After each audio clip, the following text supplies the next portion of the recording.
In this series, we will be starting with Node.js. So what is Node.js? Node.js is an open source JavaScript runtime environment that runs on the V8 engine and executes JavaScript code outside a web browser. So JavaScript, as you already know, was primarily developed to provide functionality to web pages, and it used to run inside the web browser. Node.js allows developers to use JavaScript and their skills with JavaScript to write command line tools and for server-side scripting. So the functionality of JavaScript or your knowledge of JavaScript can be used now for the backend. And Node.js is popularly used in developing the backend of web and mobile applications. So how do we start using Node.js?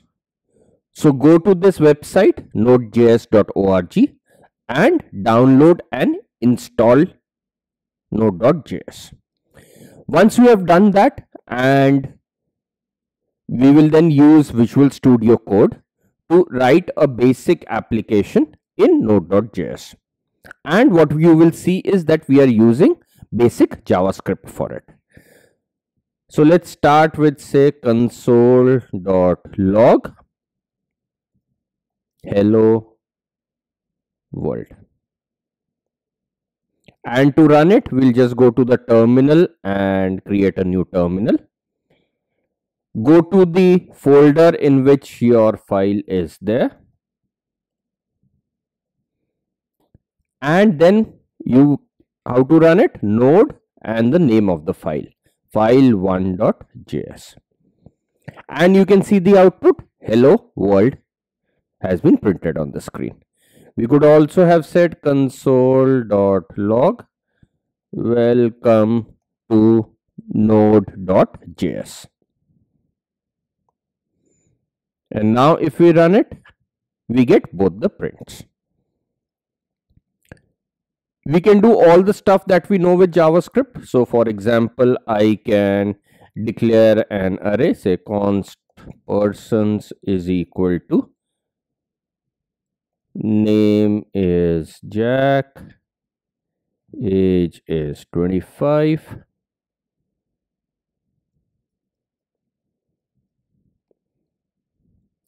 so Bob, and 29, 27. And now we can do stuff with this also. So I can just do a console.log persons.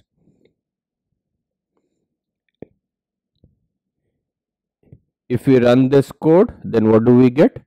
We get the array printed. Similarly, we can use all the other array functions that we have learned so far in JavaScript. So we could just say persons dot push, and I can push a new JSON, say name is equal to, name is Kathy, age is say 30.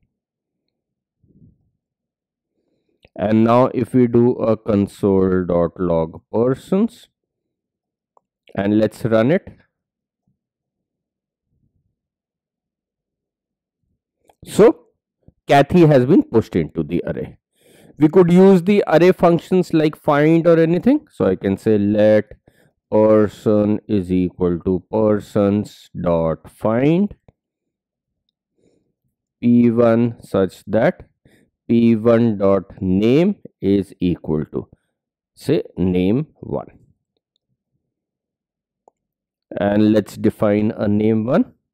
Let name1 is equal to Bob. Let me close these and console.log person. So what we are doing here is just running some basic JavaScript code so that we just familiarize ourselves with that. So we get Bob. And if I make this, say, George, and run it now. I did not save it, I guess. Let's run it again and we get undefined. So all the standard basic JavaScript that we were running, So we have been able to run it in node.js. An important concept in Node is modules. So what is a module? Module is code that is grouped together for the purposes of sharing and reuse. Modules therefore allow breaking down complexity or large complex codes into small chunks, which then we can share and reuse. A related concept with modules is module exports. Module exports are the instructions that tell JavaScript which bits of codes, functions, objects, strings, etc. to export from a given file so that other files can access the exported code. So we can write code in a module, and using exports we can tell the other files that are using it that which parts of this module have been exposed so that the other can access it. So let's look at a few examples and understand this concept of modules. So here we have two files, two empty files, mod1.js and main.file.js. So in mod.1.js we will define a module and export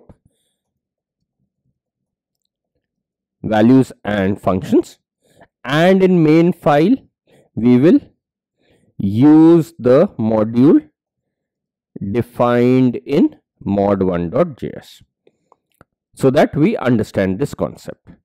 So let's go to mod1.js and let's say we declare some variables. Let name is equal to Jack, let age is equal to 25, let text is equal to say JavaScript Node React. So we have defined some values here. Now how do we export it? We can say module dot exports dot name is equal to name. Similarly, to export the other values we can say dot age is equal to age dot text is equal to text. Now let's go ahead and once we have exported them, use them in main.file.js. So how do we use it? Let's say let xyz, some variable, is equal to require mod1.js. So that is how we use a module, and I can now say console.log xyz. So let's run this code now. So node main.file.js, and what we can see when we have done console.log xyz, we get name, age and text, the three fields we had exported. So we get that as a JSON. If I comment them out, what will happen?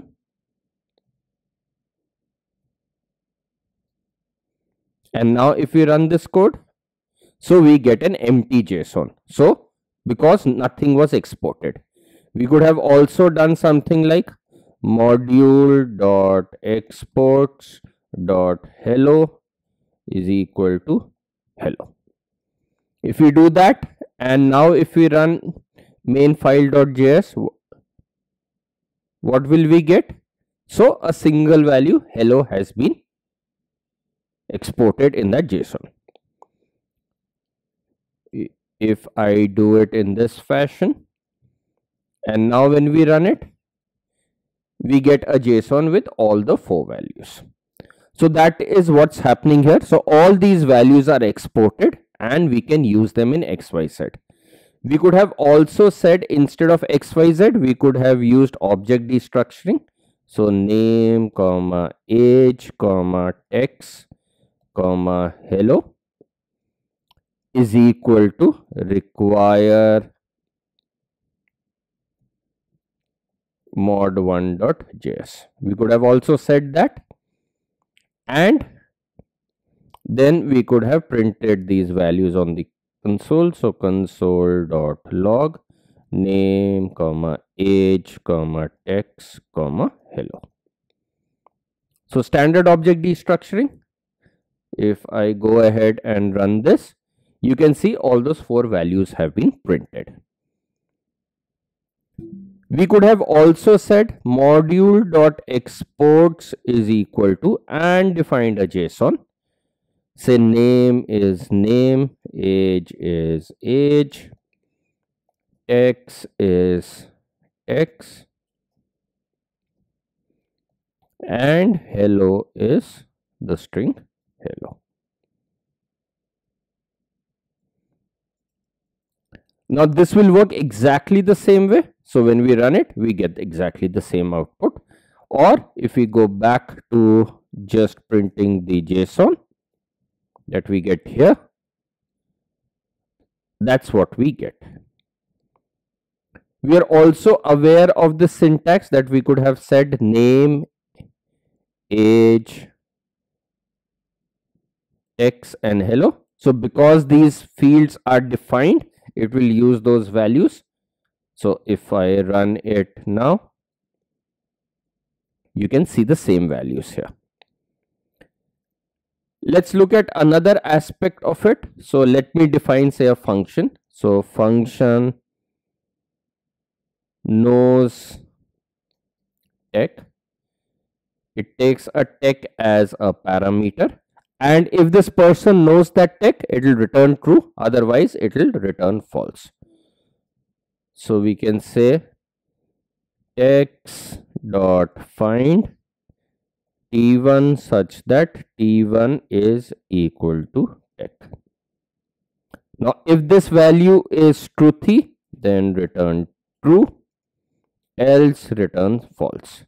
And let me put a return statement here. And in the module.exports, I don't want to put in a hello. Let me put knows tech. Now, if we run our main file.js, what do we get? There are 4 fields here: name, age, text. And if you look at knows tech, what do we get here? It's a function, as you can clearly see. Let me put a console.log here. In function knows tech with the value tech. And let us use this function here.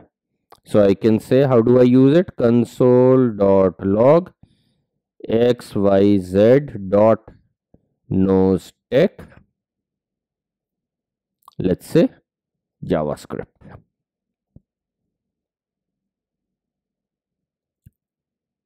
Let's run this code and it gives us an error. Why? Because I made an error here. So you can get that XYZ is not defined at line 4. So I have corrected it. Let's run it again. And it has returned true. And that function, the console.log we put there, we have gotten that. Let me put another call here, say Android. That should return a false. So in function knows tech with value Android, and we get a false.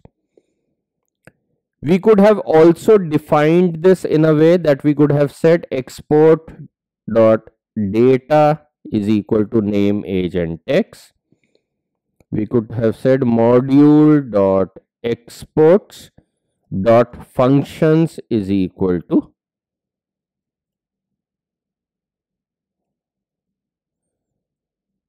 now. If I go back to the main.js and let me for a minute comment these. So what do we get? We get data is this and this is the functions. So in which we get this JSON here. How could we have used this function now? We could have just said console.log.functions.knowsTech.